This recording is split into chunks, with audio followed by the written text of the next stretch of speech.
that's very important about what you're saying there is that it's how it affects you is really what's going on here, which leads to us talking about perceptions and changing perceptions, and we're also going to do an exercise here shortly.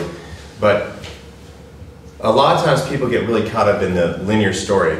I'm feeling this way because he did this and this, but still it comes back to, because he did this, why are you feeling this way? Why are you still allowing this?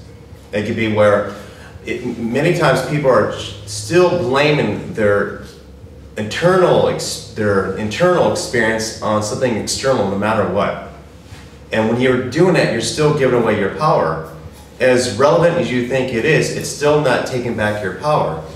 Basically, it's still something in your body that's releasing some hormones and other messengers in your body that's creating the stress in your body. And so it's still when it comes down to these, like say, ending of a relationship, it's not the end of the world. There's like so much more to do. It's like people kind of come to this place like, oh my God, he or she was the one. And again, it's like, what type of relationship do you want? What does a spiritual relationship look like? Was he really that one person you want to be with, or was it that you had your mind so fixated that he was, that now that he didn't fit that box, now you're depressed? And so, and oftentimes if the person didn't fit the box, you're spending an entire time in a relationship trying to make him change to be in the box. And so it's just very important to realize that even beginning it, sometimes we start dating someone early on, and we're thinking about, oh, I like this and this and this, but I'm sure in time I can change this. Have any of you done that? You're laughing because I'm sure.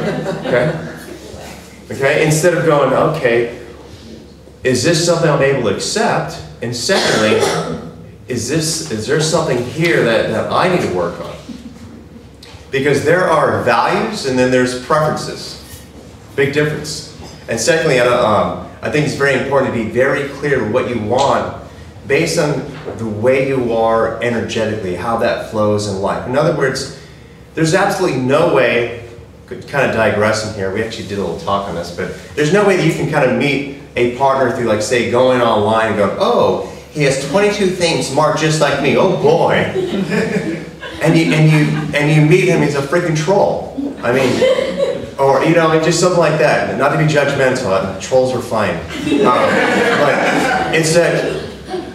it's that when you're with someone, it's kind of an energetic exchange. One thing you cannot experience through like linear language by just eHarmony or just answer these questions is that how do you kind of dance together cosmically, both yin and yang? Because you might meet someone who looks handsome or she's beautiful, but there's no sexual polarity. She or he feels more like a buddy. So it's very important to understand what that is about. Secondly, if you want a person who has lived maybe a more feathered life and they haven't been through challenges or problems or whatever, they might be really boring. I mean, it's not like you want to put up there, you know, a beloved, you know, came from a family of alcoholics and child abuse and unloved. But for the most part, you know, if a person who's been through the stuff and maybe he's done some therapy or some processing, they're going to be a far more interesting person. And so it's really about opening yourself up, not to find the perfect person or any of these things. It's find someone who can hold space for you energetically. Where are you? Where are you in your body? It's just so important. And so it really comes back down to perceptions. Like, we need to figure out what your perceptions are about an ideal relationship, because that's going to determine how the relationship will last, how it might end. In other words, I'm not sure if you've had this experience, but I have. I have ended some relationships that it was beautiful. It was like a beautiful dance. It was just like the song was over and we just went our own ways. Then I've been in relationships where you just kind of come back to the booty call. It's like, I can't live without you. It lasts for like 10 days and you break up, you keep coming back. Or you just say, we're just going to be friends. That lasts for another 10 years. Yes, they see you smiling. We have like sometimes these relationships where there's not clear boundaries.